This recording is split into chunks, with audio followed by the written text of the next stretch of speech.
Et aujourd'hui, 30 Pokémon qui n'auront jamais dû exister. De trash. Mon monstre favori était né d'horribles expériences. On voit le monde des Pokémon comme une ode à la nature et à l'amitié. Une trentaine ont pourtant une toute autre histoire à raconter. Des êtres artificiels servant à assouvir nos désirs les plus sombres. Ces Pokémon nés de notre négligence. Dans une usine du Nice, des employés pressés abandonnent des déchets industriels en vrac. Rien de dramatique, jusqu'à ce qu'ils se mettent à bouger. C'est la naissance du premier miasme, qui est dangereux. Ces gaz toxiques rendent malade, voire pire. Une erreur qu'on aurait dû anticiper, puisqu'on l'avait déjà commise à Kanto, où les bouts toxiques relâchés dans les mers et les cours d'eau ont muté sous l'effet des rayons de la lune pour devenir des tas de morts. Son évolution est un fléau. Son toucher provoque de la fièvre, son poison tue toute végétation, son odeur provoque des évanouissements. Jouer au David Goodenough avec la pollution a été notre pire erreur. Nos déchets sont un paradis pour Pokémon. Certains inoffensifs, comme Trousselin qui vole nos clés, d'autres plus gênants, comme Vrombotor qui prend possession des moteurs abandonnés dans les casses. On a fini par réagir en les domestiquant pour les adapter à nos besoins. Bah oui, on a l'habitude. Les Miaous d'Alola rendus élégants pour devenir les animaux de compagnie de la royauté, et ceux de Galar plus durs pour protéger les bateaux en mer. À Galar, on a élevé les Smogogo pour purifier l'air de notre région. Ça les a rendus bien moins dangereux. Pareil pour Grotadmorv. Transformé en usine vivante de retraitement des déchets à Alola, ça évite que l'archipel se transforme en décharge, même si c'est pas sans danger. Un simple contact suffit pour choper la gangrène. Heureusement, les usines d'aujourd'hui sont devenues bien plus sûres que celles d'hier. Difficile d'imaginer revoir l'accident qui a donné naissance à Miamiasme ou à Electrode. C'est le Pokédex d'Owen qui nous apprend son origine. Un immense court-circuit dans une usine de Pokéball a injecté une quantité d'énergie phénoménale dans la capsule qui a pris vie. Ça, c'est ce qu'on nous a dit. Sauf que depuis, on a découvert les formes d'essuie, qui sont en bois et ne ressemblent pas du tout aux Pokéballs de l'époque. De là, deux possibilités. Soit ils sont apparus dans la nature et on s'en est inspiré, comme la famille de Click qui n'a rien d'artificiel et a servi de base à l'invention des engrenages. Soit la création des Pokéballs et les accidents qui les ont accompagnés est plus ancienne qu'on ne l'imagine. Ces Pokémon nés de notre fascination pour l'éternité. Comment ça, mon ref? Le premier être artificiel de l'histoire. Mewtwo, je crois. Bah, je crois, parce que moi, je suis pas un gros fan de Pokémon.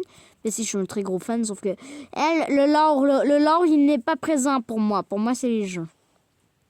Le Pokémon a vu passer de nombreuses civilisations oubliées, Désolé si dont jamais vous voyez pas. très avancées. Seul reste d'elles des ruines et des Pokémon.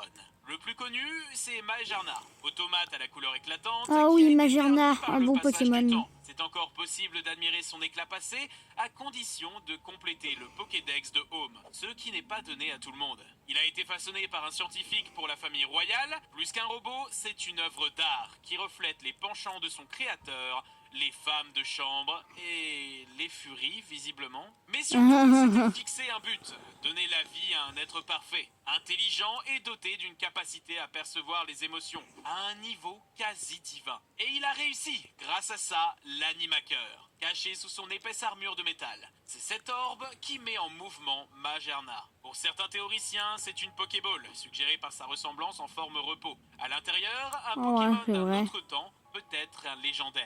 Ou même une âme humaine qui lui donne ses étranges capacités. Et c'est le vrai drame de Magearna. L'obsession de ce scientifique a créé la vie et l'a rendu incapable de penser la mort. Son Pokémon a traversé le temps, voyant la princesse mourir, puis tous ses enfants et ses maîtres successifs. Il est condamné à ressentir les peines de tous les êtres humains qu'il servira, de génération en génération, n'accumulant que de la tristesse, incapable de mourir, pour un jour rejoindre tous ceux dont il a illuminé l'existence. Et ça fait déjà plus de 500 ans qu'il existe. Autant que les plus anciens spiritombes connus. Inventés par les hommes pour punir les âmes des criminels, enfermés grâce à un rituel maîtrisé par des mystérieux voyageurs, 108 sont emprisonnés dans sa clé de voûte, condamnés à une souffrance éternelle. À cette époque, on s'est mis à enchanter des objets pour créer des Pokémon? Non. Golemastok appartiendrait à une civilisation encore plus ancienne, qui déjà cherchait un moyen de créer des êtres éternels. Imaginé comme une arme de défense, il est capable de soulever des immeubles ou de se propulser dans les airs à la vitesse d'une roquette. Tout ça grâce à une la fusée. toujours inconnue aujourd'hui. Mais comment ça marche? Le Pokédex parle d'un mécanisme de mouvement perpétuel contrôlé par un sceau qui le rend pacifique et sans doute alimenté par un spectre. On sait que les âmes des défunts sont liées à des objets depuis des temps anciens, comme avec Tout à fait. Et bien souvent, ce sont Mais tout à fait! Tout à fait! Ouais, non, la blague est nulle. Le Pokémon s'appelle Tout à fait. Oh, attends, j'aime bien son design à lui. Là, ça... J'aime bien son design. Une petite lampe, là, de type spectre, certainement. Peut-être feu, mais clairement de type spectre. Avec les cracks de la tablette, là, ça, on dirait que c'est lui qui est craqué, comme... Mais non, il n'est pas craqué, c'est la tablette. Bon, allez, on repart la vidéo. Hop là. Qui éveille des Pokémon spectres. Notre jalousie, notre Wow, envie de wow, tuer. wow, I'm the Della. Théma, ça. Théma, c'est flippant, là. Le petit osselet, là. Même lui, il sait pas qu'il y a ça derrière lui. Des armes de Pokémon. Oui, là, j'ai fait peur. Oui. Dans ta chambre. Bon, voilà, quoi. Bon, allez, assez joué, là. C'est vrai pour tout à fait, de Galar en soi. Une âme vengeresse, dont l'énergie a été aspirée pour lancer de puissantes malédictions sur les pilleurs de tombes. On a Branette, un condensé de pire désir, ayant pris possession d'une poupée abandonnée. Sauf que pour Golemastok, il y a sans doute une autre explication. On connaît une autre énergie mystérieuse, maîtrisée par les hommes depuis des temps plus anciens encore. On a la preuve grâce à un Pokémon sans aucun lien avec le type spectre, Kaorin. Le Pokédex de Ruby nous dit, on raconte que les Kaorin sont des poupées de boue créées par les premiers hommes et qu'elles furent amenées à la vie après une exposition à un mystérieux rayon. Les premiers hommes des millions d'années pas autant. Saphir nous précise que la civilisation leur ayant donné la vie existait il y a 20 000 ans. C'est lui, le plus vieux Pokémon artificiel connu. Mais pourquoi et comment? Pour les théoriciens, une seule solution envisageable, sa source est... Le rayon de Rayquaza de Rayquaza tout shiny. Des sculptures en terre cuite, rituelles, façonnées 3000 Non, ans mais je vais avant devoir faire un essai de Certains parler. ufologues y voient la représentation Ah ouais, là ça d'anciens ressemble astronautes déjà venus plus. d'un monde lointain. Et dans le monde de Pokémon, Kaorin serait un hommage à Bamboiselle. Les deux Lévites ont des appendices autour d'eux, projettent des lasers, et dans Ultra Lune, on trouve des balbutos dans le désert Eina, là où on rencontre l'Ultra Chimère dans Pokémon Lune. Les Kaorin seraient nés de la technologie extraterrestre ou transdimensionnelle? Comment expliquer sinon que des humains aient pu donner la vie à de la terre cuite? Nos ancêtres étaient peut-être simplement plus malins qu'on imagine, maîtrisant des techniques oubliées depuis longtemps dont ils avaient besoin pour exprimer par l'art leur respect au divin et laisser derrière eux un héritage immortel, une trace de leur passage dans notre monde. Ces Pokémon nés de notre soif de conquête. Rapport du 5 juillet, Jungle X, une nouvelle espèce de Pokémon a été découverte. Quoi? C'est la quête de toute une vie pour le Oh non, Fuji, non, une non, non, non, non, non, non, non, non, non, non. Oh, Miou, coucou Miou. Coucou Miou, le petit Miou. Non, pas ça, non, non, pas ce film, j'ai pleuré. Qu'il va trouver. Il le ramène au laboratoire secret de Cramoisil où il multiplie les expériences sur son ADN. Le but, créer un Pokémon parfait, Mewtwo. une véritable arme vivante. Derrière lui, la Team Rocket attend son heure. Mais les choses ne vont pas se passer comme prévu. Rapport du 1er septembre, tout est beaucoup trop puissant, il est devenu incontrôlable. Le labo explose, les recherches sont emportées dans les flammes. Seul reste des ruines. L'accident est caché au grand public, le nom du mystérieux Pokémon disparaît des mémoires, jusqu'à ce que quelques années plus tard, un jeune garçon du Bourg-Palette le retrouve dans la grotte azurée. C'est l'une des versions de l'histoire. Il en existe d'autres, mais à la fin, la morale reste toujours la même. L'avidité des hommes et leur soif de pouvoir ont engendré un monstre. Quand l'histoire se répand dans le monde, elle fascine, inquiète et inspire. D'autres scientifiques se mettent à jouer aux apprentis sorciers, à commencer par la Team Plasma. Elle aussi veut une arme surpuissante. Bienvenue à Poudlage. 300 millions d'années. Brr, combat Mewtwo. Même morphologie, même taille, et leurs deux Pokédex indiquent qu'ils ont vécu à l'époque. Mais pourquoi le type insecte du coup? Forcément, N est contre le projet, convaincu que des modifications cybernétiques font souffrir les Pokémon et détruisent leur nature parfaite. Le laboratoire est fermé, mais en secret, les recherches continuent. On ressuscite la mystérieuse créature, puis on la pimpe. Corps métallique, canon à l'arrière de la tête, technique secrète qui change selon l'objet porté, et capacité à s'adapter à l'adversaire. Piou, magie, Font que le feu, avec de bonnes stats d'attaque, des défenses correctes, juste un peu lent. Cette réussite a un prix. Le scientifique devient fou, rongé par la culpabilité. Il finit par remettre un de ses génesectes à un jeune dresseur au cœur pur, espérant que ses créations puissent servir à l'avenir une plus noble cause et laver ses crimes passés. En Mewtwo, il a eu une rédemption. Tout comme Type 0, le Frankenstein de la Fondation Heiser. Fabriqué à partir de différents morceaux de Pokémon, impossible à identifier. Quoi,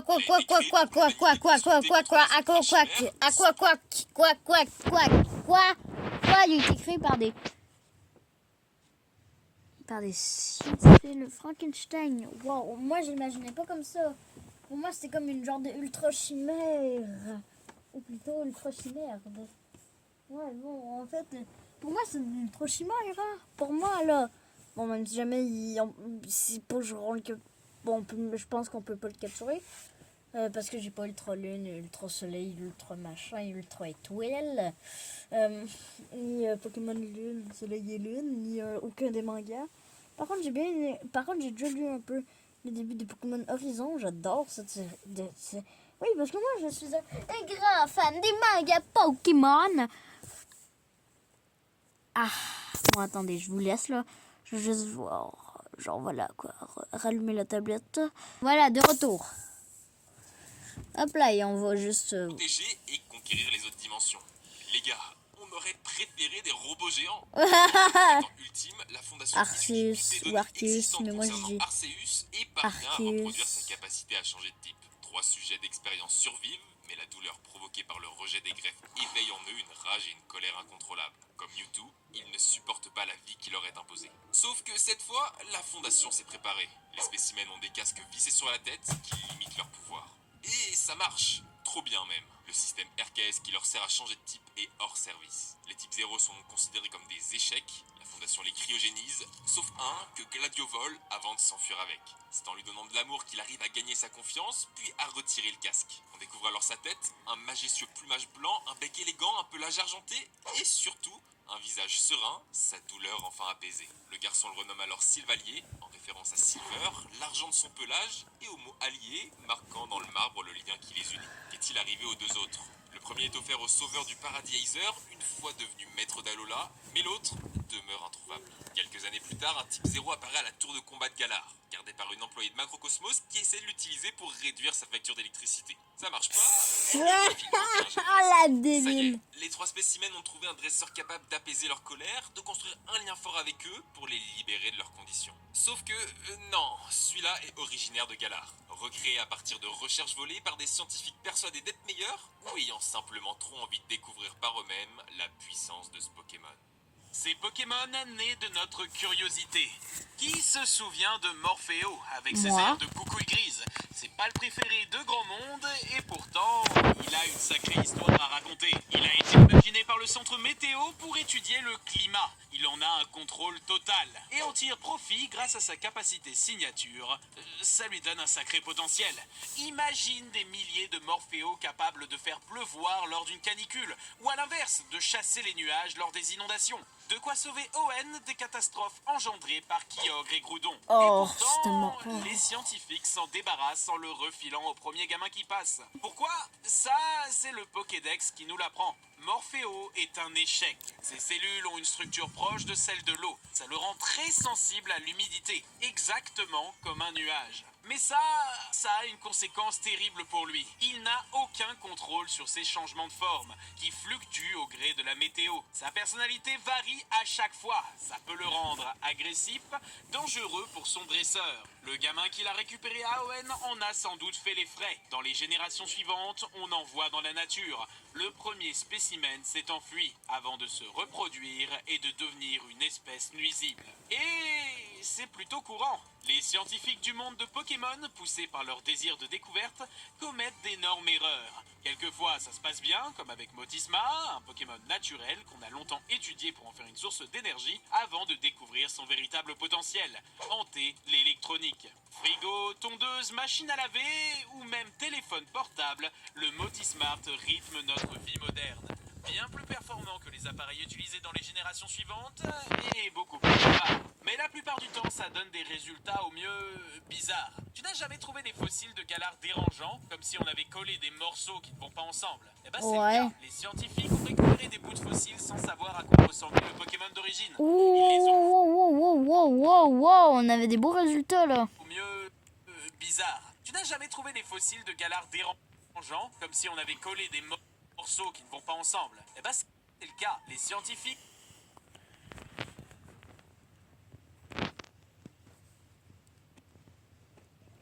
Ok, fait que sans doute c'est proche.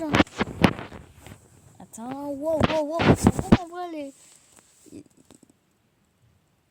Ils sont bons, mais c'est à cause que sa tête à lui là, elle existe pas là. Il n'y a que son corps qui va avec. Bonjour, monsieur Hydra. Ça chope dans son équipe. Ça, ouais, bon, c'est... Ça... Oh, bordel! Lucia n'a pas sa tête.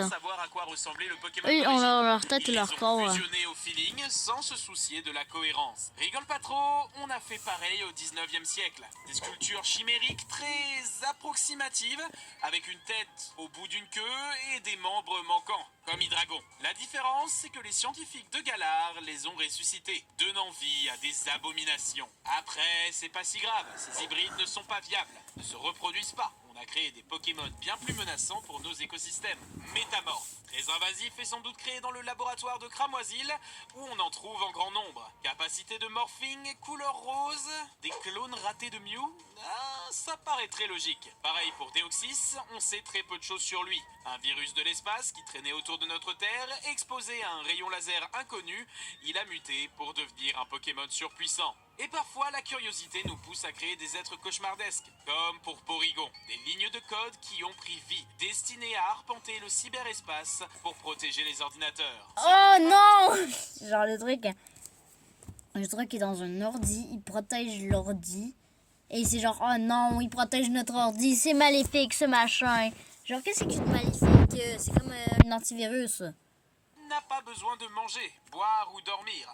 On se demande même s'il ressent des émotions. Il a été créé il y a une vingtaine d'années avec son design anguleux digne d'une PlayStation 1, bien rétro. C'est pour ça que la Sylph met au point un disque de mise à jour, l'Améliorator. Une réussite. Il augmente les capacités de Porygon, affine ses graphismes, le dote d'une IA d'apprentissage automatique. Le but, explorer l'espace. Puis quelques années plus tard, un nouveau disque apparaît sur le marché, le CD douteux, dont le fabricant est encore inconnu à ce jour. Certains dresseurs l'essayent, grave erreur. Les Porygon 2 deviennent complètement fous, changeant drastiquement de comportement et de design. Glitché, buggé, incompréhensible, c'est la version Z. Quel était le but de son créateur? Détruire nos ordinateurs? Eh bien, non. Il cherchait une solution pour voyager entre les dimensions, mais a complètement raté. Une erreur motivée par une curiosité malsaine qui a ruiné une création pourtant réussie. Ces Pokémon nés de nos désirs futurs. L'humanité de demain n'est pas devenue plus sage. Attends, non, ne spoil rien! Mais voilà, ils viennent de me spoiler, Écarlate. Merci. Merci. Ah, merci, hein, merci. Merci, Sario. Merci.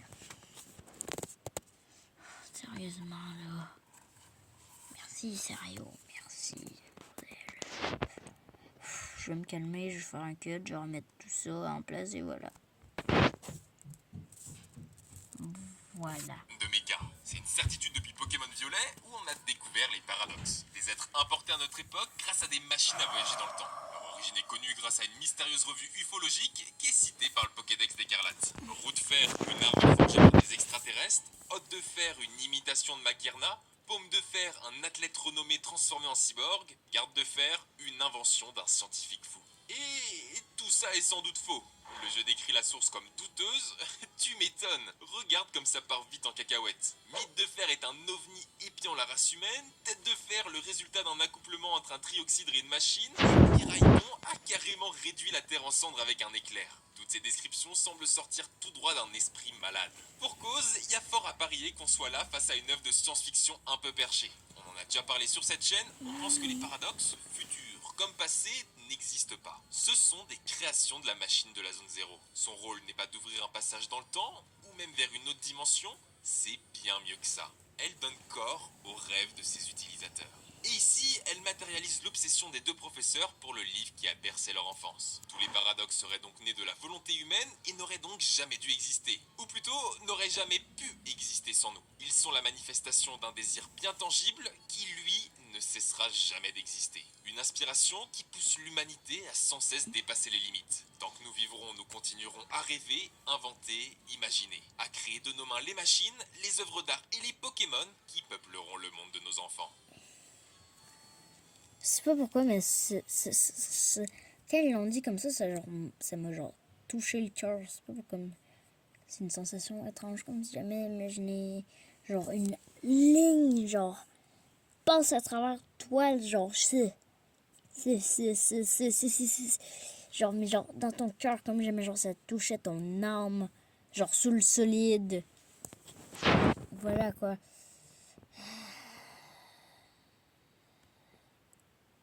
C'est genre waouh. C'est étrange. C'est ouais. Oh là là là là là là, d'où Kélian, qu'est-ce que tu as fait, Kélian? Est-ce qu'il y a Mendy? Sérieux, oui, ça c'est sûr. Ah bon, bah, je vous dis à la prochaine. Ciao, les amis.